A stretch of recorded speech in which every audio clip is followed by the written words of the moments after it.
5 crisp $100 bills dropped onto the dark walnut dining table, making no sound against the polished surface. $0.00 remained in my personal checking account after my mother-in-law processed a fraudulent wire transfer using an expired power of attorney earlier this morning. My husband refused to look me in the eye as he hauled his heavy leather duffel bag toward the front door, packing his clothes while his mother stood over me with her arms crossed in victory. But they had no idea about the white manila folder resting inside my canvas tote bag containing the original commercial loan indemnity bond and a notarized revocation clause signed by the regional bank director. They thought they had trapped me into taking full responsibility for their business debts. But they were about to realize they had just handed me the key to ruin them completely. 3 days later, the commercial line of credit for my husband's workshop was completely frozen, and a formal notification of debt acceleration sat on the district prosecutor's desk. My name is Adeline Hart. I am 33 years old, and I work as a public high school science teacher. The air in the dining room smelled of synthetic lemon wax and burnt toast. My mother-in-law stepped forward, her leather pumps striking the floor with rhythmic precision. She carried the sharp, dismissive aura of a woman who believed every minor inconvenience could be bought off or intimidated into silence. "Take the $500, Adeline," she said, her voice smooth and entirely devoid of heat. "It will cover your initial expenses for a modest room somewhere near your school. Dashiell needs a partner who actually adds value to his company, and frankly, a basic school teacher was always a temporary mismatch for our family." My husband Dashiell remained anchored near the hallway, his fingers nervously tearing at the seam of his work jacket. He runs a workshop manufacturing custom electrical components, an enterprise that only survived its second year because I put up my personal credit as collateral for his machinery leases. He didn't defend me. He didn't say a single word. He simply studied his boots, allowing his mother to orchestrate my eviction from the house my own salary had maintained for 6 years.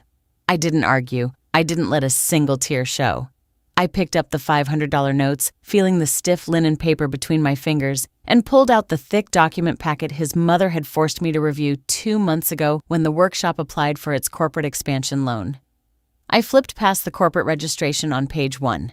I slid past the asset schedule on page 2, and then I laid page 3 flat under the light. The ticking of the brass clock on the mantel was the only sound left in the room.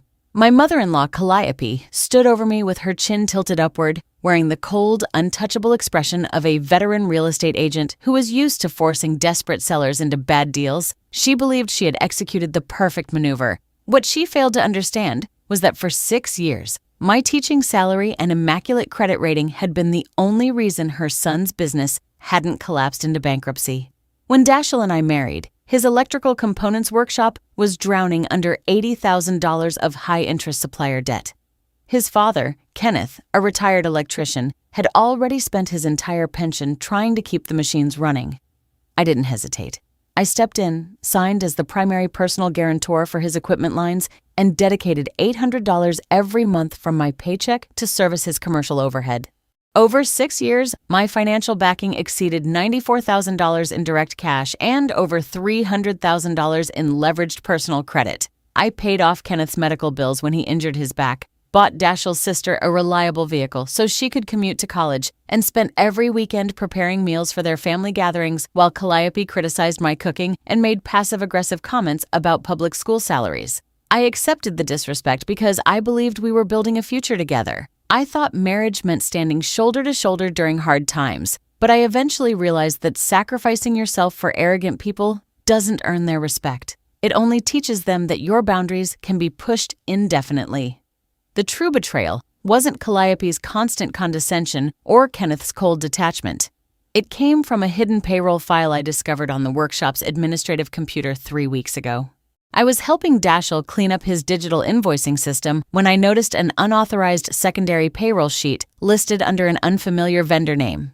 It wasn't a supplier. The payments were going directly to a woman named Clara Dashiell's newly hired floor manager, a woman I had personally interviewed and recommended after she claimed to be a struggling single mother. The records showed that for 14 months, Dashiell had been paying her double her stated salary out of the shop's primary line of credit. Worse, the company credit card statements revealed thousands of dollars spent on luxury boutique hotels, expensive jewelry, and weekend trips disguised as regional trade expos. While I was taking on extra evening tutoring sessions to pay off our home's property taxes, my husband was funding a lavish second life for his floor manager using the very line of credit I had personally guaranteed. Calliope wasn't ignorant of the affair. She was actively facilitating it. She saw Clara, whose father owned a lucrative regional electrical distribution firm, as a far more valuable match for Dashiell than a high school science teacher. Together, they devised a scheme to push me out. They used an expired power of attorney I had signed years ago to execute a fraudulent wire transfer, draining my personal savings account to cover an overdue tax penalty for the workshop. Then, they presented me with a new $500,000 indemnity bond modification, planning to trick me into taking permanent personal liability for the shop's debts right before Dashiell filed for divorce. They expected me to break down, sign whatever they put in front of me, take their $500, and disappear quietly. They thought they were dealing with a naive woman who couldn't read a financial ledger.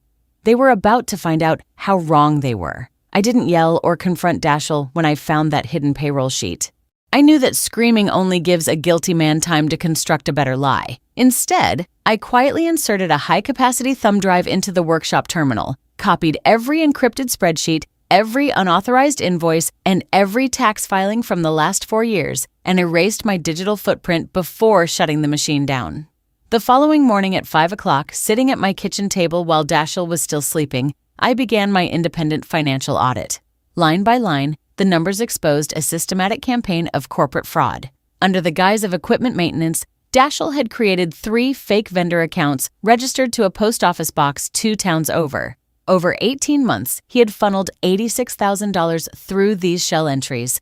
Every single dollar was then transferred directly to a private account used to rent a luxury downtown apartment for Clara and pay off her personal credit card debts. Then I examined the tax records. To keep the shop's reported expenses high and offset their illegal cash withdrawals, Dashiell and his mother had forged my signature on 3 consecutive annual tax declarations, listing me as an unpaid corporate officer with full personal liability for the company's liabilities. The second phase of my investigation required discreet professional verification. I hired an independent corporate risk auditor from outside our county, using my maiden name and paying cash from my tutoring earnings. For 10 days, she conducted a thorough background check on Calliope's real estate transactions and Dashiell's shop accounts. Her final report was devastating. She discovered that Calliope had used Dashiell's workshop as an illegal tax shelter for her real estate commissions, hiding over $120,000 in unreported income through fake equipment leases. Furthermore, the auditor uncovered the key piece of evidence regarding the $500,000 expansion loan. The bank had required a primary personal guarantor, but Calliope had submitted a forged copy of my teaching employment contract and a fake salary affidavit to satisfy the bank's underwriting requirements. The most critical revelation came from a secret meeting with Yvette, the workshop's 45-year-old head bookkeeper. Yvette had worked for the company for 7 years and was a woman of quiet, rigid honesty. 2 days after my digital audit, Yvette requested a private meeting with me at a diner near my school. She handed me a thick manila envelope containing internal emails between Calliope and Dashiell. Calliope had been pressuring Yvette to falsify the shop's quarterly balance sheets to hide the stolen funds from the bank inspectors. When Yvette refused, Calliope threatened to fire her and frame her for the missing money. Yvette had kept every written directive, every text message, and every altered ledger entry as insurance. "I have held these records for 3 months, Mrs. Hart," Yvette told me, her voice shaking with quiet conviction. "They are planning to default on the loan, declare corporate bankruptcy, and leave you holding the personal guarantee while they launch a new company under Clara's name. I won't let them destroy an innocent person to cover their greed." With Yvette's documentation and the auditor's report combined, my master file was complete. I had absolute proof of wire fraud, tax evasion, loan forgery, and corporate embezzlement. I didn't file a police report immediately. I didn't warn my husband. I placed 1 copy of the file in my school locker, handed a second copy to Yvette for safekeeping, and kept the 3rd set in my canvas tote bag. I continued to wake up at 6, make coffee for Dashiell, and wish him a good day at the shop. I let them believe their scheme was moving forward without a hitch. I was simply waiting for them to make their final arrogant move so I could trap them completely. 48 hours before Calliope threw those 5 $100 bills onto the dining table, the pressure reached a boiling point. She didn't start with legal threats. She began with a calculated campaign to destroy my credibility and leave me completely isolated. It started at my school. On Tuesday morning, I walked into the main administration building to find my principal holding an official letter from Calliope's real estate firm. The letter claimed I was experiencing severe emotional distress, struggling with unmanageable personal debt, and behaving erratically toward family members. Calliope had framed it as an act of maternal concern, subtly urging the administration to reconsider my leadership role in the upcoming regional science fair. She was trying to undermine my reputation so that if I ever spoke out about their financial fraud, everyone would write me off as unstable. That evening, the family group chat exploded with manipulative messages. Calliope posted a series of dramatic notes claiming Dashiell was working 90-hour weeks while I refused to contribute to his shop's rising equipment costs. She accused me of being selfish, claiming I was hoarding my teaching income while her son was suffering from physical exhaustion. Within an hour, phone calls from Dashiell's aunts and cousins began filling my voicemail. Aunt Beatrice left a biting message accusing me of coldness and telling me I ought to be ashamed of holding back a hard-working man from achieving his potential. When I got home that night, Dashiell had prepared dinner. He had set out candles, bought fresh flowers, and poured a glass of white wine. He put his arms around me, kissing my cheek with a rehearsed tenderness designed to make me feel guilty for ever doubting him. "Adeline," he said, his voice dripping with gentle persuasion as he slid a crisp legal folder across the counter. "You've been so stressed with work lately, and I hate seeing you carry all this anxiety. Mom found a lender who will consolidate all our workshop liabilities into a single business line. All I need is for you to sign this standard personal indemnity release. It's just routine paperwork, honey. It takes your name off the everyday operations so you don't have to worry about a thing." I looked at the top document. It wasn't a release of liability, it was an absolute personal indemnity agreement, making me individually responsible for $500,000 in commercial debt if the business defaulted. He was asking me to sign my own financial execution order while smiling and pouring my wine. He stood behind my chair, gently massaging my shoulders, telling me how much he loved me and how this would save our marriage. I didn't pull away. I didn't snap. I looked up, smiled, and told him my eyes were burning from a long day of grading papers. I promised I would read through every page in the morning and sign it before heading to school. An hour later, while Dashiell was asleep, I pulled out my laptop and checked my secure inbox. Yvette had just forwarded an internal email chain sent between Calliope and Dashiell 30 minutes prior. Calliope had written, "She bought the story about the loan consolidation. Once she signs the indemnity form on Thursday, we execute the bank transfer and give her $500 for a room rental. Tell her it's over and get her out of the house. She's too passive to fight back." Dashiell's response was brief. "Understood. I'll make sure she signs before she leaves for school." I saved the email chain to my primary drive, backed up the files, and neatly closed the laptop. They were so blinded by their own arrogance that they mistook my composure for submission. They had no idea that their entire plan was about to crash directly into a brick wall. On Wednesday afternoon, less than 20 hours before my mother-in-law handed me those $500 bills, I received a phone call from a regional bank inspector named Marcus Vance. He was the head of commercial risk for the state banking authority, and he was calling from a private number after reviewing an anonymous fraud alert submitted through Yvette's portal. "Mrs. Hart," Marcus said, his voice coming through the speaker with crisp official precision. "We received the certified payroll ledgers and the forged salary affidavits regarding Hart Electrical Components. I am standing in the main lobby of our regional headquarters with a formal suspension order for your husband's commercial credit line." My hand tightened around my phone, but my voice remained completely calm. "Have you verified the signatures on the $500,000 expansion loan?" "Every single one," Marcus replied, the sound of official stamps clicking in the background. "The salary declaration submitted under your name was forged using an altered tax document from 2022. Calliope Hart also attempted to list your personal residential property as secondary collateral using a fake power of attorney. Under state banking statutes, this constitutes immediate commercial loan fraud." Marcus paused, letting the severity of his statement sink in. "Because you are the original primary guarantor who paid off the initial equipment liens," he continued. "The bank's underwriting department has triggered Section 9 of the commercial bond agreement. The moment a loan application is flagged for material fraud by the primary borrower, all personal guarantees associated with your name are automatically severed and transferred into full indemnity holdback." He wasn't just offering legal advice. He was handing me a bulletproof financial checkmate. An hour later, I met Marcus and Yvette in a quiet conference room at the district banking office. Yvette handed me a sealed blue folder containing the bank's official audit findings, complete with high-resolution scans of the forged signatures, the illegal wire transfers, and an official affidavit signed by Marcus Vance himself. Attached to the back of the file was a certified bank notice demanding immediate full repayment of the outstanding $300,000 balance from Dashiell and Calliope within 24 hours, backed by an automatic freeze on all workshop operating accounts. Marcus looked across the table at me, his expression stern and professional. "They tried to leverage your name to cover their illegal expansion, Mrs. Hart," he said, pressing his palm flat against the sealed folder. "Tomorrow morning, when they try to force you out, you don't need to argue. You don't need to explain anything. Just hand them this certified notice and let the state banking authority handle the rest." I picked up the heavy folder, feeling the crisp edges of the official documents through the paper. The ally who delivered the final blow hadn't come from a dramatic courtroom battle. It had come from the quiet, uncompromising honesty of a head bookkeeper and a bank inspector who refused to let corporate fraud go unpunished. I drove home under the dimming evening light, the blue folder resting securely on the passenger seat beside my canvas tote bag. My master file was complete. Every unauthorized wire transfer, every hidden payroll entry, every forged signature, and every official bank notice was organized and ready. They thought they were setting a trap for an unsuspecting victim.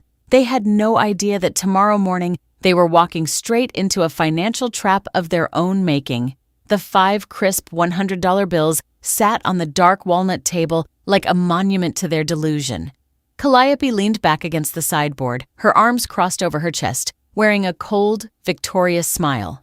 Dashiell remained near the hallway archway, staring down at his boots, his hands trembling slightly against his pockets. "Take the money and leave your keys, Adeline," Calliope repeated, her voice dripping with artificial pity.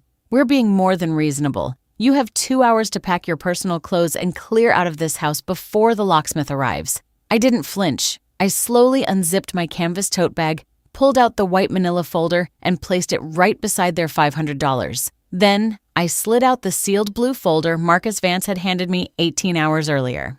Before I opened the document, I turned my head and looked directly into my husband's eyes.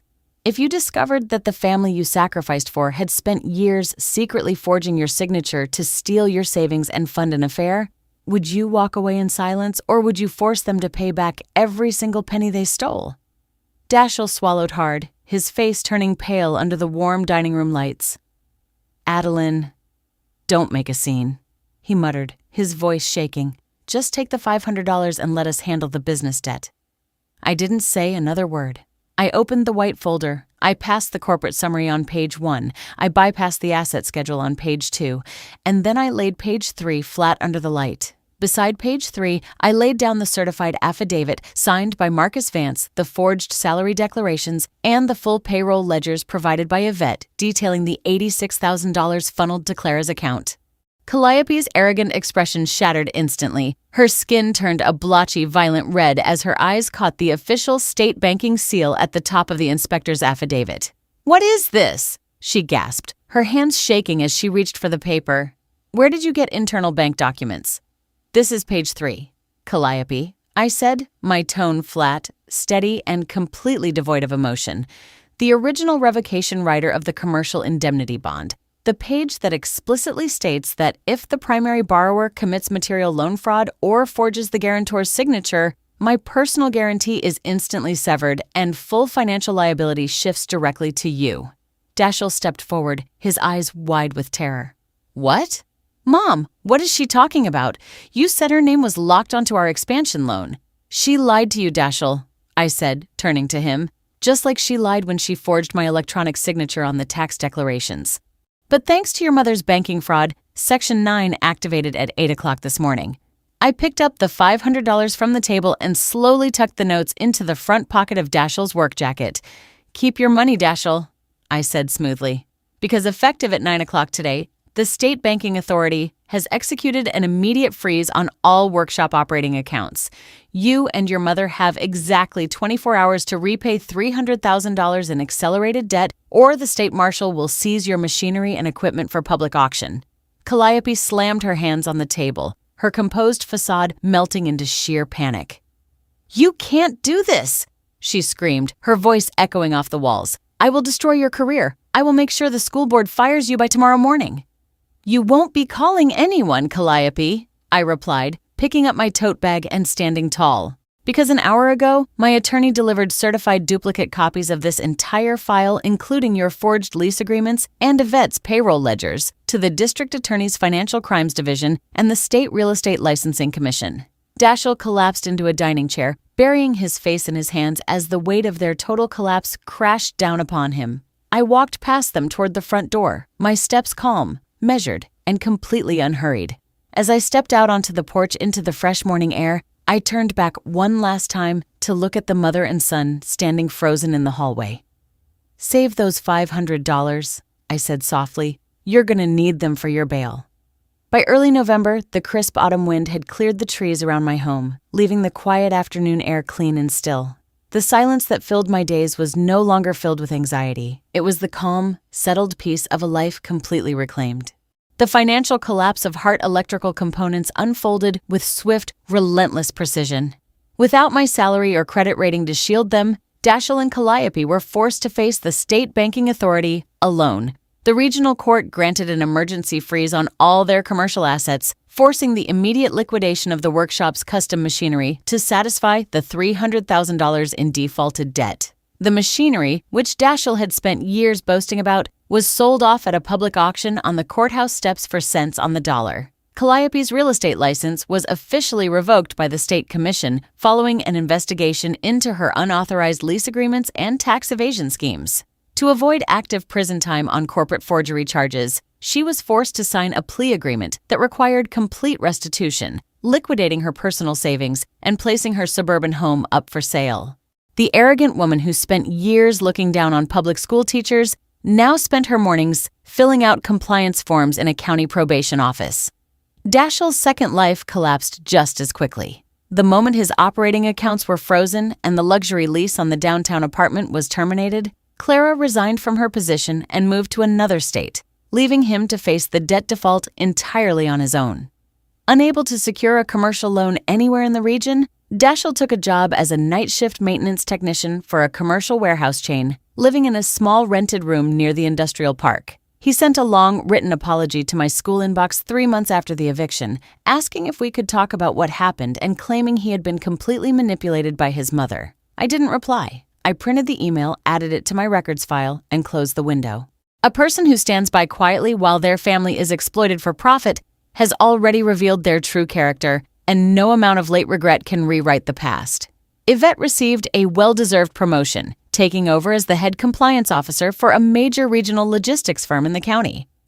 We still meet for coffee every few weeks at the diner near my school, sharing quiet conversations built on mutual respect and honesty. Sometimes, when you choose to give quietly and support others without complaint, arrogant people mistake your patience for weakness. They assume that because you choose peace over confrontation, you lack the strength to defend your dignity when pushed to the edge. Sacrifice should never be treated as an entitlement, and loyalty should never demand that you accept your own destruction. If someone ever hands you $500 and expects you to walk away from your life in defeat, don't waste your breath trying to reason with them. Simply take the money, turn the page, and let the truth dismantle everything they built on lies.